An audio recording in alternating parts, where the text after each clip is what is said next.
Assalamualaikum warahmatullahi wabarakatuh. Waalaikumsalam warahmatullahi wabarakatuh. Sampurasun. Yes. Assalamualaikum para pemirsa, para dulur, para balaya semuanya dimanapun berada. Saya Ahmad Fahir dari channel YouTube Jelajah Ki Fahir dari website serambi-nusantara.com.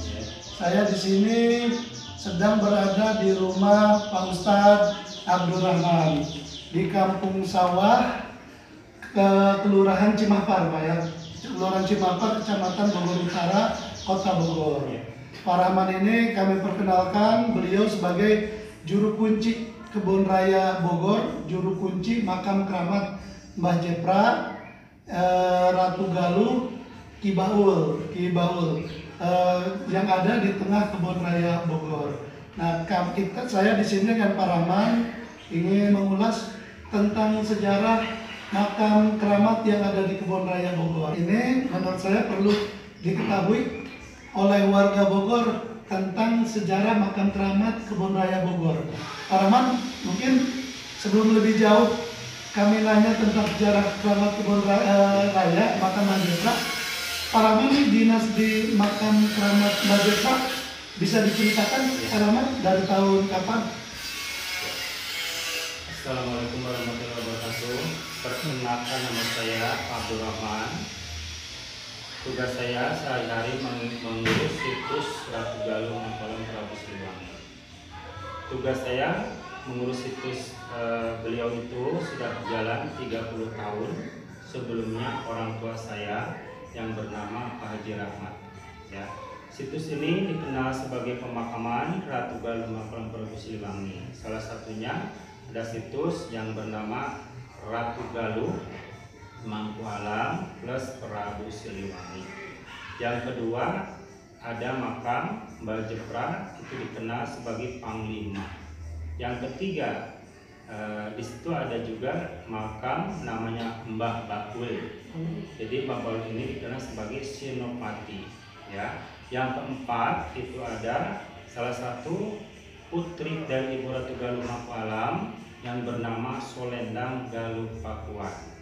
Situs ini sudah cukup lumayan lama ya, sudah ratusan tahun. Jadi sebelum Kebun Raya belum dibuka, bahwa situs ini sudah ada kurang lebih 800 tahun.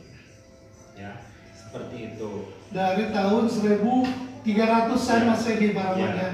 Jadi sebelum Kebun Raya belum dibuka, bahwa situs ini sudah ada kurang lebih 800 tahun. Seperti itu. Di situ itu berdasarkan dari putusan leluhur. Ya. Jadi dulu tahun 1946 itu juru kunci orang tua saya yang bernama Pak Haji Rahmat. Ya. Jadi kalau dari leluhur tugasnya Pak Haji Rahmat. Haji Rahmat tinggal di sini juga. Di sini juga Pak Haji Rahmat. Cimahpar ya. Jadi saya berdasarkan tugas itu dari leluhur saya sendiri. Leluhur saya itu adalah dari keturunan Brawijaya yang kelima. Ya, jadi situs ini ditemukan resmi pada tahun 1946 oleh keturunan Prabu Siliwangi yang kelima. Dan juga situs ini dibangun pada tahun 1978 yang juga yang menemukan pertama situs itu. Ya seperti itu, Pak. Yang menemukannya Pak Rahmat? Itu leluhur saya yang menemukan. Ya, keturunan Prabu Siliwangi yang kelima. Ya. Cerita ketemunya situs ini dulu bagaimana Pak? Nah, bisa ditemukan situs ini, situs itu yaitu sebelum seperti ada pembangunan seperti itu ya, masih apa namanya? Pepohonan. Pepohonan. Ini juga masih ada tunggul batu-batuan gitu ya. Itu masih apa namanya, bawahnya pun juga masih tanah gitu ya.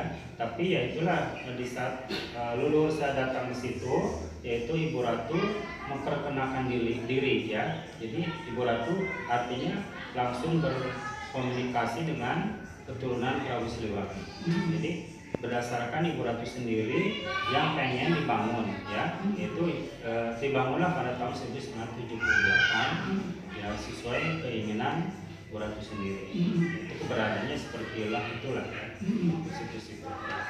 Tahun 78 dibangun, tapi situs ini baru resmi diakui sebagai situs cagar budaya oleh wali kota tahun 2017. Ini Mas, ada jeda waktu yang cukup lama Pak Rahman, dari 78 apalagi dari tahun 45 ke tahun 2017. Ini kenapa periode yang lalu pemerintahan Kota Bogor tidak menganggap ini sebagai situs cagar budaya, Pak? Dari zaman kemerdekaan sampai 2017. Ya mungkin itu apa namanya, waktunya saatnya mungkin ya. Waktunya saatnya ya 2017 ya. Iya, 72 tahun ini Pak. 72 tahun. Dari tahun 45 ya baru Mungkin seperti itulah sejarahnya, situs. harus dicagar budayakan tahun berapa kemarin, 17. seperti itu. Nih dulu sebelum ini ditemukan sebagai situs, apakah dulunya banyak orang yang jarang seperti sekarang atau enggak? Ya bisa ditemukan pada tahun itu pun juga sudah banyak yang berkunjung ya, seperti itu. Cuman manusia tidak ramai kayak sekarang ya, jarang-jarang lah dulu ya. Ya paling dari pertama aja yang berkunjung ke situ masa itu pun ya, dari pertama. Kan di situ ada juga petilasan Bung Karno, katanya dulu Bung Karno sering ziarah kalau ke Istana Bogor, ke Kebun Raya. Apa masih satu area dengan situs Mbah Jepra atau di luar itu, Pak? Ya kalau kita tahu yang di atas itu adalah sebenarnya tempat wasiatnya Bapak Soekarno. Ya. Di atas tuh dari Di situs atas, ke Istana Bogor? ke Istana Bogor tidak jauh ya, tidak jauh. Jadi itu berpesan beliau kalau nggak salah dari tahun 1962 ya. Jadi kalau aku meninggal dunia tolong dikuburkan di pohon yang rindang beserta istriku yang tercinta ya, tahun 1962 di Kebun Raya Bogor. Seperti itu. Pak Rahman selama merawat situs 32 tahun Pak Rahman Ya. itu diakui sebagai jupel sama pemerintah tidak? Juru pelihara kan kalau terdaftar setelah jadi cagar budaya terdaftar sebagai jupel. Kalau jupel nanti kan ada hak tanggung jawab dan ada haknya. Nanti kalau Pak Rahman sendiri selama 30 tahun nih. Jadi itu kan di cagar budaya kan 2017 ya. Ya udah jelas ya kalau sudah diakui, termasuk jupel pemelihara itu ya juga diakui oleh Wali Kota Budaya Bogor.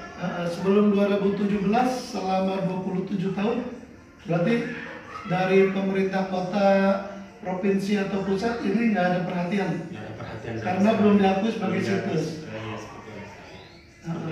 Ini setelah jadi jupel nih ada tanggung jawab resminya apa pelaporan atau apa, terus dari wali kota nih ada yang sudah diinikan ke cagar budaya dilakukan. Saya kan laporan seluruh Muhammad ya.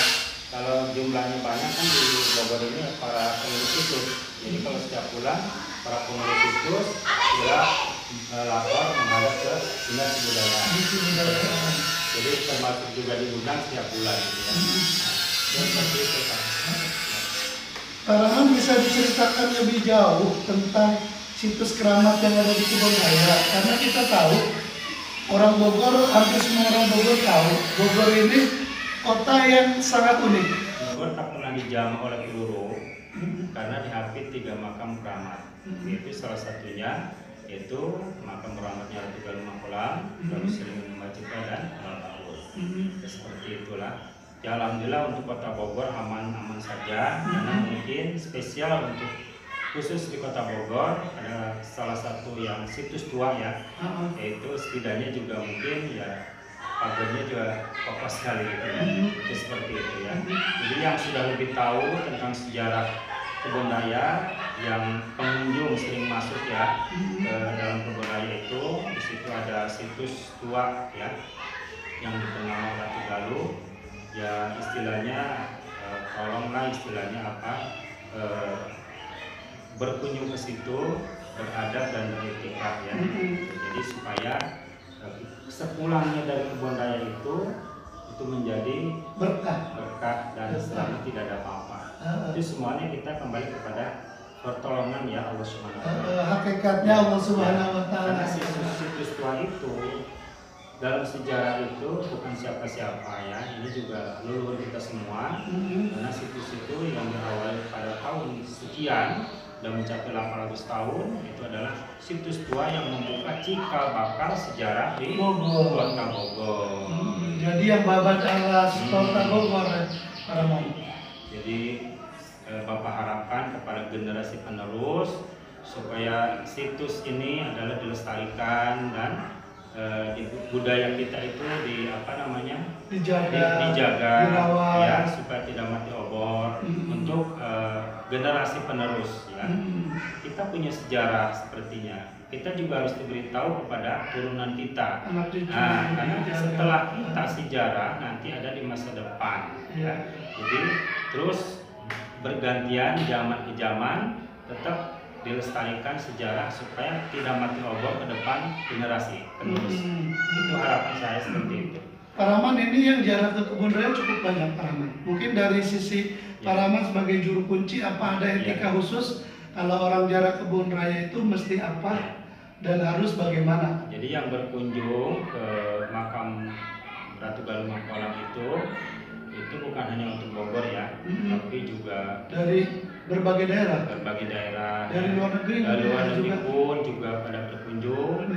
Itu pun juga mereka karena sejarah kebun itu karena sangat tua, perlu dikenal Pajajaran, yaitu Prabu Siliwangi. Jadi internasional ini sudah mengenal. Kalau yang dari luar negeri jarak ke yang Jepang menelusuri situs kerajaan Pajajaran atau wisata atau apa? Ya mungkin mereka juga mungkin tahu ya tentang, apalagi sekarang sudah dikasih plang itu namanya Prabu Siliwangi ya. Jadi dari mancaluar negara itu kan masuk ke situ membaca wah ini situs Prabu Siliwangi. Jadi mereka sudah tahu dari zaman dulu mereka berpiling ya di hatinya itu untuk mendoakan gitu ya di keramat itu. Seperti itu. Pak Rahman, di situs Keramat Mbah Jepra Ibu Ratu Galuh ya, Pak Rahman Mangkualam, terus di situ ada air keramat, Pak Rahman, Cikahuripan. Nih bisa dijelaskan Pak Rahman, karena ada beberapa pengunjung kalau datang situ katanya mesti mandi atau apa cukup wudhu atau memang bagaimana Pak Rahman ceritanya? Jadi selain ada situs juga ada peninggalannya dulu, yaitu namanya sumur tuak yang diberi nama adalah Cikahuripan. Ya. Jadi artinya menurut yang memberi pertama nenek moyang kita itu sumur yang menemukan pertama itu. Jadi artinya kita mencicipi ya, itu manfaatnya buat satu kesehatan, juga buat aura ya, dan juga untuk awet muda ya. Jadi kalau Cikahuripan itu gimana perangan? Apa mandi, wudhu atau kita yang berkunjung ke makam Ibu Ratu memang tidak diwajibkan juga untuk mandi atau mengambil ya, itu tidak secara paksa ya, tapi mereka pun juga yang berkunjung sudah mengerti bahwa oleh-oleh pulang dari situ ada air Cikahuripan. Kalau kita ziarah ke tanah suci ada oleh-olehnya air jam-jam. Itu mereka sudah mengerti bahwa ini terkandung air aroma ya. Itu yang disebut air Cikahuripan. Pusat aja sudah mengenal tentang adanya keberadaan situs itu. Cuman baru legalitasnya itu 2017. Jadi tiba-tiba ada pergerakan dari yang disebut namanya Tim Kujang 5. Tim Kujang 5. Makanya Tim Kujang 5 menggerakkan hatinya mungkin ya, terus mereka pengen membantu untuk membudayakan, melestarikan cagar budaya di itu ya, Kebun Galuh Mangkualam. Akhirnya Tim Kujang 5 yang berusaha untuk melegalitaskan situs. Karena itu kan tempat itu kebun raya itu spesial ya. Jadi dulu itu kan artinya kan tempat itu turun menurun dari zamannya yang ya mungkin zamannya Mbah Jepra yang sudah sekian ratus tahun. Memang itu salah satu tempat yang spesial ya di makam itu. Dulu mungkin keraton ya, keraton atau yang disebut bagian dari keraton Pakuan Pajajaran. Tempat itu dulunya memang sering dikunjungi oleh orang-orang yang besar, orang-orang ya zamannya dulu para orang-orang soleh yang istilahnya dari kalar kidulatan kulon ya itu menuju ke tempat itu ya itu. Jadi sampai sekarang pun juga itu peninggalan tempat itu yang menjadi tempat sejarah ya itu seperti itu. Kalau juru kunci, saya sebagai juru kunci saya selalu yang berkunjung memang banyak yang datang ke situ ya, jabatan tinggi, jabatan menengah, yang mau ikut jabatan bawah, pilkada begitu itu saya mengarahkan juru kunci jangan selalu minta kepada kubur atau makam ya. Di situ ada syarat kita ziarah itu ada bertawasul kepada Allah Subhanahu wa taala. Karena yang kita kunjungi itu adalah wali Allah. Ya kan? Kita bertawasul kepada Allah Subhanahu penyampaian doa. Itu sudah ditentukan ya, istilahnya seperti orang punya niat apa aja lah niatnya ya. Itu Allah sudah tahu ya tentang urusan itu ya. Gitu. Jadi tidak harus kita menyatakan kepada juru kunci. Kita berdoa di situ mohon kepada Allah Subhanahu wa taala, itu nanti ketentuannya udah urusan yang Maha Kuasa. Ya seperti itu. Jadi masyarakat juga perlu tahu, terutama orang yang katakanlah belum senang ziarah atau kurang peduli dengan ziarah, orang datang ke makam keramat itu sama sekali bukan meminta ke sesepuh karuhun yang diziarahi, tapi berziarah, mendoakan dan bertawasul hakikatnya kepada Allah. Itulah selalu juru kunci mengarahkan ya Pak Rahman, supaya tidak salah arah juga ziarahnya. Dan mungkin itu dari kami. Terima kasih Pak Ustadz Abdul Rahman atas kesempatan kebersamaannya dengan saya Ahmad Pahir dari channel YouTube Jelajah Ki Pahir dari website Serambi Nusantara. Mudah-mudahan pertemuan silaturahmi ini memberikan informasi buat masyarakat, menumbuhkan kepedulian, rasa memiliki untuk sama-sama membangun, menjaga, melestarikan cagar budaya, baik yang ada di kebun raya maupun yang ada di lingkungan kita masing-masing. Karena di Bogor ini ada banyak makam keramat, situs cagar budaya, ada ratusan. Informasinya sewilayah kota Kabupaten Bogor. Tentu kalau kita berharap hanya dari pemerintah saja terlalu besar kosnya yang harus dikeluarkan. Ini adalah aset besar bangsa, masyarakat bagian penting di dalamnya yang harus merawat, memiliki dan melestarikan. Karena ini adalah leluhur kita.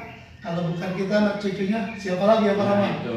Kalau bukan sekarang kapan lagi? Jangan sampai nunggu punah, nunggu hilang, udah hilang baru dikejar. Situsnya udah susah. Kalau masih ada dirawat, jangan sampai rusak atau jangan sampai punah, kehilangan jejak ya Pak Rahman. Terima kasih. Wassalamualaikum warahmatullahi wabarakatuh. Sampurasun.